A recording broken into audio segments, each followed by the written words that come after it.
Hi everybody. Right, so this week I am exhausted. I don't really have that much energy to do this, but I didn't want to miss a week. So I'm going to read from this book, which is A Spiritual Principle a Day, which gives you like daily reflections, and it's from the NA Literature. I thought instead of missing a week, I'll just read something and then hopefully I'll get something from it myself and provide you with my own reflection point, and hopefully you can take something away from it, which I hope. But you just couldn't, I've just not got the brain capacity today at all. But I also just didn't want to not do one. So I apologise and I hope it's okay. But I just need to do a little easy one for me today. Right, so it's a spiritual principle a day, so that it does it in days. So I need to actually find out what day it is today. I think it's the 1st of March, to be fair. Yes, it's the 1st of March, the start of the month. So let me do this. And to be fair, even if you like this and if you want me to do more, I'm more than happy to do this as well. Let me know in the comments whether you get something from this or if it was helpful, and I'm more than happy to do this. There we go. So, 1st of March, self-acceptance and our sense of belonging. We learn to accept and love who we are, whether or not we feel like we match the people around us, which is from Living Clean, Chapter 2, Connection to Others. For so long, we wanted to be anyone else because we were uncomfortable in our own skin. Many of us felt like we didn't fit in anywhere, and it's no different when we first get to NA. We compared our insides to the outward appearance of others and drew the usual conclusions. All we could see were the differences, and no one looked like we felt. Not that we had a firm grip on who we were or even how we felt. As we observe in Living Clean, our identity was built on fantasy, who we could be, would be, should be, or even who we used to be. With precious little self-knowledge, it was difficult to build the bonds of human connections. Our ability to share with or relate to others was limited at best. We justified keeping other members at arm's length with assumptions based on old thinking and outward appearances. The outsides were what seemed to matter most. One member shared, "I shielded the scared little girl inside with spikes and leather. I looked for others with similar armour, thinking maybe we could be alone together." In recovery, we learn to act our way into better thinking. We begin by emulating people we admire and picking up new behaviours that seem to fit. We do the next right thing, knowing that we don't have to feel okay to be okay. We learn to practice love as a spiritual principle by simply listening to our fellow members. Sometimes we learn to love and accept others as they confront their greatest challenges. The new member, the recent widow, the cancer survivor, the parents fighting for custody for their children. We relate to their insides, their grief, their struggle, their vulnerability as they share their pain. Moments like these bring us back to humanity. The conditions of our own brokenness may have been vastly different, but we connect based on feelings. We let go of old ideas about fitting in or matching those around us. The basis for our connections shift to higher ground. Who needs to fit in when we belong? We learn to practice love and acceptance of ourselves and others a little more fully in the safe harbour of belonging. I will examine my ideas about fitting in and discard some old thinking. Today I will practice the principle of love by looking for opportunities to connect with other members. And that is the reading of 1st of March from Spiritual Principles a Day. I like that reading. That was a really good reading, actually. And it's so true because in the fellowships, the amount of different people from all different backgrounds is insane. I have friends from all ages, from all races, all backgrounds in the fellowship, and I connect with them probably more so than people my own age who dress like me, who go out and do the same things as me on such a more deeper level.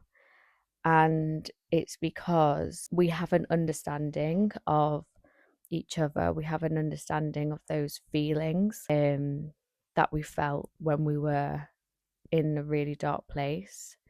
We understand each other when it comes to battling our demons, struggling on life's terms. That sense of belonging that you have with somebody who is completely opposite to you, it's beautiful, and that's why I love the fellowship so much.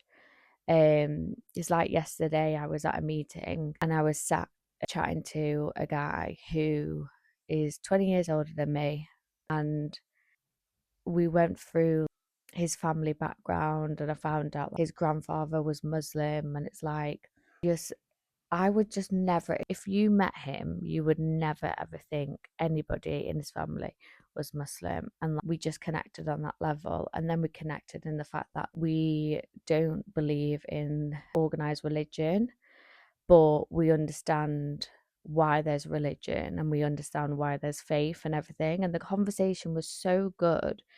And it's like, in the normal world and outside world, I just don't feel like you can have those conversations. Do you know what I mean? That's so rare to have those conversations. Whereas, like, I get to have those conversations weekly because of the fellowship. But then also just going back to feelings and having that sense of belonging, that for me was what kept me coming back to the rooms. Because when I first came into the rooms, as in the fellowship, I was the only person in every meeting that was addicted to care. Everyone else was either addicted to heroin, crack, or alcohol. Those were the three main things. And there was no one at the time when I came in. Now there's so many young people coming in, but like, the difference was going on in my head, and I was like, I'm not like these people. I've not stuck needles in my arms. I've not smoked a pipe. Do you know what I mean? I'm not homeless. I'm not on the street. All of these differences. But then when I heard them share, and I heard the mental turmoil that they were in, that obsessiveness that the drug put them through, the darkness that they were in, wanting, just never wanting to wake up really, and just as soon as they opened their eyes, it was just on them that they just needed to get that drug.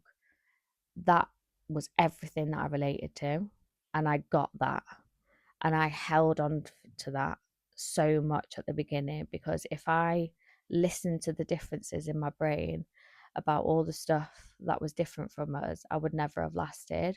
But what I did do is I've held on to the fact that their feelings and what they were feeling and what they were going through internally, emotionally and mentally and spiritually, that's the stuff that I held on, and that's the stuff that I related to so much. And no one around me in the normal world I felt like could understand what I was going through. Whereas when I was in those rooms and I was hearing those stories, that's what made me feel like I belonged in that place, and that's what made me feel like I had to come back.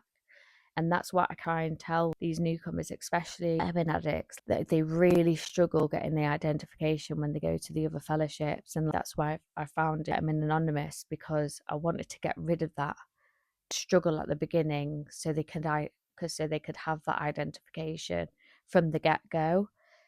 But it's really all about trying to listen for the similarities and not the differences. And those similarities will always come from the internal feelings and emotions that each addict faces, not the external stuff.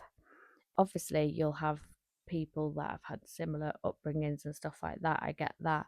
But it's the real internal battle that we go through that makes us feel like, when we're in the rooms, it makes us feel like we belong, because when we share that stuff and share so openly and so honestly, it just makes that newcomer or makes that person feel like we get it, because we do.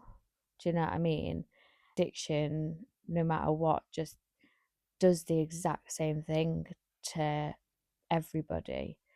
It literally strips you away from your whole existence, and strips everything away from you, like your self-worth, your friends, your family, your morals, all of these things. And when you go into the rooms and you hear people sharing that it's done the same to them, it just makes you feel that sense of belonging. And then that's why your friends in the rooms end up being from all these different backgrounds, because it doesn't matter what they look like, it doesn't matter what they're into or what they're wearing or what the job is or whatever like that. It does not matter, because the bottom line is this person gets me and I get them, because we've been through the same stuff. So that's what I've got from that. That was a really nice reading, and I really like doing that actually. Maybe we just fuck the basket off and do a reading and do a reflection point.